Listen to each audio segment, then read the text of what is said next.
Hello everyone, मैं आतिफा एक बार फिर से हाजिर हूँ लेकर आप सभी का फेवरेट ऑडियो आर्टिकल प्रोग्राम। तो आज चर्चा का मुद्दा रहेगा विधेयकों पर राज्यपाल एवं सरकार आमने सामने।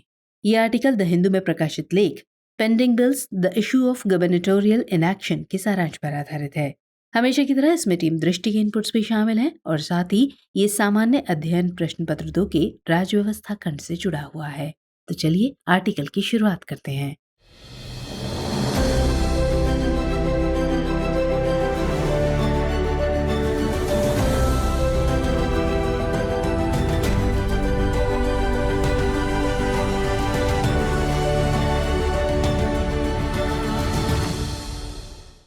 हम सभी जानते हैं कि भारत की संघीय प्रणाली में केंद्र राज्य संबंध में विवाद कोई नई बात नहीं है।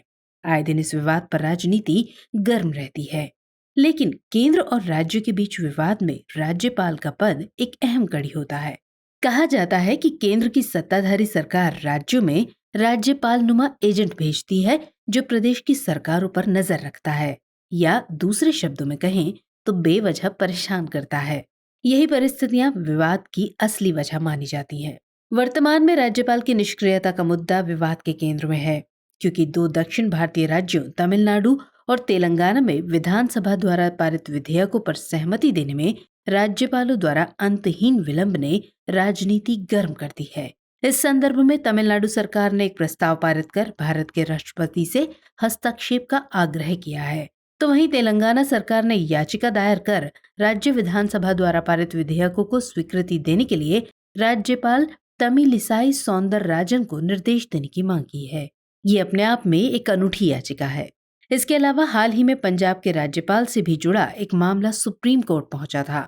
दरअसल पंजाब सरकार का आरोप था कि राज्यपाल विधानसभा का सत्र बुलाने में अनावश्यक रूप से देरी कर रहे हैं। इन सब के मद्देनजर देखें तो जिस रफ्तार से राज्यपालों का आचरण या उनकी निष्क्रियता बार बार न्यायिक समीक्षा का मामला बन रही है, वो राजभवन और संबंधित मुख्यमंत्रियों के बीच के संबंधों की खराब स्थिति के सबूत है। पहले के दशकों में राज्यपालों को निर्देश देने या संवैधानिक मामलों पर उनकी निष्क्रियता पर सवाल उठाने वाली याचिका को शुरुआत में ही नकार दिया जाता था, लेकिन राज्यपाल के ओहदे पर बैठे लोगों द्वारा इस पद का खुल्लम खुल्ला राजनीतिकरण इस हद तक किया जा रहा है कि अब अदालतों को ये जांचने के लिए विवश होना पड़ रहा है कि इस प्रकार की निष्क्रियता जायज है भी या नहीं। हाल के वर्षों में कुछ राज्यपालों द्वारा निर्णयों को अनिश्चित काल तक टालने के लिए संविधान में इस बारे में किसी समय सीमा का प्रावधान नहीं होने का बेजा इस्तेमाल करने की प्रवृत्ति देखी गई है। ये रणनीति एक निर्वाचित सरकार के विधायी एजेंडे में पुरजोर अड़ंगा डालती है। इसलिए इस पर विचार किया जाना आवश्यक है कि राजनीति और व्यक्तिगत मतभेदों की वजह से संवैधानिक कार्यों को बंधक बनाना कितना वाजिब है। तो चलिए विचार करते हैं और सबसे पहले तमिलनाडु और तेलंगाना के मामले को जरा जान लेते हैं। हाल ही में ये चर्चा जोरों पर रही कि तमिलनाडु विधानसभा द्वारा पारित कई विधेयक लंबित पड़े हैं। इसकी वजह थी कि राज्य के राज्यपाल इन पर कोई निर्णय नहीं ले रहे थे। इसलिए विधानसभा ने एक प्रस्ताव पारित कर भारत के राष्ट्रपति से आग्रह किया कि वो एक समय सीमा तय करें जिसके अंतर्गत विधानसभा द्वारा पारित विधेयकों पर सहमति देना अनिवार्य होगा। इसमें राज्य विधायिका द्वारा विधिवत पारित किए गए विधेयकों को स्वीकृति देने में असीमित विलंब के संबंध में राज्यपाल की विवेकाधीन शक्ति पर सवाल उठाया गया। तो वहीं तेलंगाना सरकार द्वारा विधानसभा में पारित 10 विधेयकों पर राज्यपाल अपनी सहमति नहीं दे रही थी। इसके खिलाफ तेलंगाना सरकार ने सुप्रीम कोर्ट में अर्जी दाखिल की। सरकार का कहना था कि ये बिल पारित होने के बाद सितंबर 2022 से लंबित हैं और राज्यपाल अपने संवैधानिक दायित्व को दरकिनार कर इन बिलों को अपने पास रखे हुए हैं। इसके अलावा याचिका में मांग की गई कि सुप्रीम कोर्ट राज्यपाल को निर्देश दे कि वो तत्काल प्रभाव से इन बिलों को मंजूरी दें ताकि जनहित में इनका इस्तेमाल हो सके। हालांकि बाद में राज्यपाल ऑफिस से जवाब आया कि उनके पास कोई विधेयक लंबित नहीं है। अब इस चर्चा को हम आगे बढ़ाएं, इससे पहले राज्यपाल की विवेकाधीन शक्तियों को जानना अहम होगा। गौरतलब है कि संविधान में राज्यपाल के कुछ अधिकारों की स्पष्ट व्याख्या है, लेकिन कुछ ऐसे भी अधिकार हैं जिन्हें इनके विवेक पर छोड़ दिया गया है। अनुच्छेद 163 में राज्यपाल द्वारा विवेकाधीन शक्तियों के प्रयोग का जिक्र है। संविधान में साफ तौर पर कहा गया है कि राज्यपाल के विवेकाधिकार पर कोई प्रश्न उठे तो राज्यपाल का निर्णय अंतिम एवं वैध होगा। संविधान ये स्पष्ट करता है कि कोई मामला राज्यपाल के विवेक के अंतर्गत आता है या नहीं। इस संबंध में यदि कोई प्रश्न उठता है तो राज्यपाल का निर्णय अंतिम होता है। ये वो निर्णय है जो राज्यपाल द्वारा परिस्थिति के अनुसार लिए जाते हैं। सबसे पहली परिस्थिति है जब विधानसभा में किसी भी दल को पूर्ण बहुमत न मिले या कार्यकाल के दौरान अचानक मुख्यमंत्री का निधन हो जाए। तब ऐसी स्थिति में राज्यपाल अपने विवेक से मुख्यमंत्री की नियुक्ति करता है। दूसरी स्थिति वो है जब राज्य विधानसभा में विश्वास मत हासिल न करने पर मंत्रिपरिषद की बर्खास्तगी का मामला हो। और तीसरी स्थिति जब मंत्रिपरिषद के अल्पमत में आने पर राज्य विधानसभा को विघटित करने की स्थिति हो। तब राज्यपाल अपने विवेक से निर्णय लेते हैं, यानी इस स्थिति में राज्यपाल मंत्रिपरिषद की सलाह मानने के लिए बाध्य नहीं है। इसके अतिरिक्त राज्यपाल अपने विवेक से अनुच्छेद 356 के तहत राज्य में राष्ट्रपति शासन लगाने की अनुशंसा कर सकता है। अनुच्छेद 200 के तहत राष्ट्रपति के विचारार्थ विधेयक को आरक्षित कर सकता है, यानी वो विधेयक पर अपनी अनुमति रोक सकता है। अनुच्छेद 200 में चर्चा है कि जब कोई विधेयक राज्य की विधानसभा द्वारा या विधान परिषद वाले राज्य में विधानमंडल के दोनों सदनों द्वारा पारित कर दिया गया है, तब वो राज्यपाल के समक्ष प्रस्तुत किया जाएगा और राज्यपाल घोषित करेगा कि वो विधेयक पर अनुमति देता है या अनुमति रोक लेता है, अथवा वो विधेयक को राष्ट्रपति के विचार के लिए आरक्षित रखता है।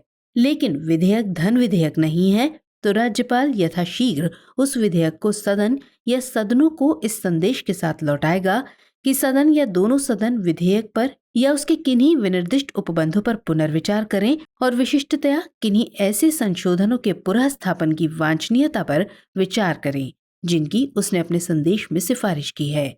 यहाँ यथाशीघ्र शब्द पर जोर देते हुए कोर्ट ने कहा है कि इसका एक महत्वपूर्ण संवैधानिक उद्देश्य है। इसे संवैधानिक पदाधिकारियों द्वारा ध्यान में रखा जाना चाहिए। मुख्य न्यायाधीश DY चंद्रचूड़ की बेंच ने संविधान के अनुच्छेद 200 के उपबंध का उल्लेख किया और कहा कि राज्यपालों को विधानसभाओं द्वारा पारित किए गए विधेयकों पर सहमति देने में देरी नहीं करनी चाहिए। कोर्ट की टिप्पणी इसलिए भी वाजिब है क्योंकि राजनीतिक मतभेदों से जन कल्याण के कई महत्वपूर्ण मुद्दे प्रभावित होते हैं। अब ऐसे में सवाल है कि विधेयकों के लंबे समय तक अटके रहने से किस प्रकार की समस्या पैदा होती है। तो इसमें सबसे अहम है कि विधेयकों के अटकने से नीतियों के कार्यान्वयन में देरी होती है, जिससे विकास कार्यों में बाधा पैदा होती है। जब विधेयक लोक कल्याण से संबंधित होता है तब इसका व्यापक प्रभाव पड़ता है। विधेयकों पर निर्णय लेने में राज्यपाल की नाकामी से सरकार को किसी भी तरह का निर्णय लेने में देरी होती है और इससे राज्य सरकार की उत्पादकता भी प्रभावित होती है। उत्पादकता तो प्रभावित होती ही है, सरकार भी आरोपों के घेरे में आ जाती है। दरअसल राज्यपाल के पास लंबित विधेयकों को लोग राज्य सरकार की अक्षमता या उसके भ्रष्टाचार के संकेत के रूप में देखते हैं, जिससे सरकार की प्रतिष्ठा को नुकसान पहुंचता है। क्योंकि देश की आबादी का बड़ा भाग संवैधानिक प्रक्रियाओं से अनभिज्ञ होता है, इसलिए विधेयकों पर अंतिम मुहर न लगने को वो सरकार की नाकामी मानते हैं। राज्यपालों द्वारा विधेयकों पर कुंडली मारकर बैठने से लोकतांत्रिक व्यवस्था पर भी सवाल खड़े होते हैं। राज्यपाल को इसलिए नियुक्त किया जाता है कि वो राज्य सरकार के साथ सहयोग करेंगे और कार्यपालिका के काम में अड़चन नहीं डालेंगे। लेकिन केंद्र सरकार द्वारा नियुक्त राज्यपाल राजनीतिक कारणों से राज्य विधानसभाओं द्वारा पारित विधेयकों को विलंबित करने के लिए अपनी शक्तियों का उपयोग करते हैं, जो लोकतांत्रिक प्रक्रिया को कमजोर करता है।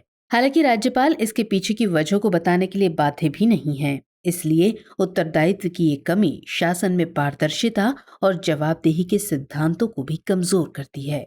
इस मामले में और बेहतर समझ विकसित करने के लिए हम ब्रिटेन की व्यवस्था का उदाहरण ले सकते हैं। तो जहां तक सहमति के लिए विधेयक को रोकने का सवाल है, तो अनुच्छेद 200 को पढ़ने से पता चलता है कि सैद्धांतिक रूप से राज्यपाल ऐसा कर सकता है। लेकिन सवाल ये नहीं है। सवाल ये है कि क्या राज्यपाल को विधायिका द्वारा पारित विधेयक पर अपनी स्वीकृति रोक लेनी चाहिए। तो इस प्रश्न का उत्तर देने के लिए हमें ब्रिटेन में अपनाई जाने वाली प्रथा का अध्ययन करना चाहिए, जिसके गवर्नमेंट मॉडल को हमारे संविधान द्वारा अपनाया गया था। दरअसल हमारे यहाँ राज्यपाल की स्थिति इंग्लैंड में सॉवरेन के समकक्ष है।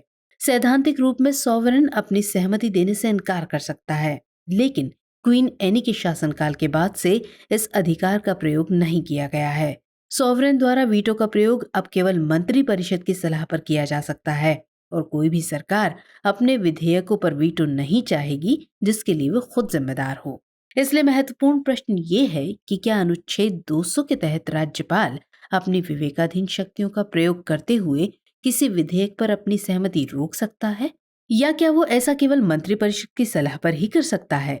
तो संविधान के अनुच्छेद 154 के तहत राज्यपाल अपनी कार्यकारी शक्तियों का प्रयोग मंत्रिपरिषद की सलाह पर ही कर सकता है। इसलिए एक विचार ये है कि राज्यपाल किसी विधेयक को केवल मंत्री स्तरीय सलाह पर ही रोक सकता है। लेकिन कुछ विशेषज्ञों का मानना है कि विधानसभा द्वारा विधेयक पारित किए जाने के बाद मंत्रिपरिषद राज्यपाल को सहमति रोकने की सलाह क्यों देगा? अगर सरकार विधेयक को आगे बढ़ाना नहीं चाहती तो विधानसभा द्वारा विचार किए जाने के किसी भी स्तर पर इसे वापस ले सकती है। फिर इसे राज्यपाल के पास सरकार क्यों ही भेजेगी? अब ऐसे में ये जानना जरूरी है कि ऐसे में आगे की राह क्या हो। तो राज्यपाल द्वारा सहमति में देरी के पूरे मुद्दे में न्याय संगतता के प्रश्न को देखना आवश्यक है। संविधान विशेषज्ञ डी बसु सुप्रीम कोर्ट के फैसलों का हवाला देते हुए कहते हैं कि ये न्याय संगत नहीं है। इसके अलावा पुरुषोत्तम नंबूदरी बनाम केरल राज्य 1962 मामले का हवाला देते हुए वो कहते हैं कि इसमें तय किया गया था कि वो एक विधेयक जो राज्यपाल के पास लंबित है, विधानसभा के भंग होने पर व्यपगत यानी लैप्स नहीं होगा। इसी तरह होचस्ट फार्मास्यूटिकल्स लिमिटेड बनाम बिहार राज्य और अन्य 1983 राष्ट्रपति के विचार के लिए एक विधेयक को आरक्षित करने की राज्यपाल की शक्ति से संबंधित है। न्यायालय ने माना था कि एक राज्यपाल अपने विवेक का प्रयोग करते हुए राष्ट्रपति के विचार के लिए एक विधेयक को सुरक्षित रखता है। लेकिन न्यायालय इस प्रश्न पर विचार नहीं कर सकता कि क्या राज्यपाल के लिए विधेयक को राष्ट्रपति के विचारार्थ आरक्षित करना आवश्यक था। हालांकि ये दोनों मामले सहमति की न्यायसंगतता से संबंधित नहीं थे। वास्तव में विधानसभा द्वारा पारित विधेयक पर राज्यपाल की ओर से सहमति में अंतहीन देरी का मुद्दा राज्य सरकारों को आंदोलित कर रहा है। इसलिए इस प्रश्न पर कि क्या सरकार राज्यपाल की निष्क्रियता को न्यायालय में चुनौती दे सकती है, उत्तर सकारात्मक प्रतीत होता है। संविधान निर्माताओं ने कभी कल्पना भी नहीं की होगी कि राज्यपाल अनुच्छेद 200 में दिए गए किसी भी विकल्प का प्रयोग किए बिना अनिश्चित काल के लिए विधेयकों को अटका कर रखेंगे। ये एक नई प्रवृत्ति है जिसे संविधान के ढांचे के भीतर नए समाधानों की आवश्यकता है।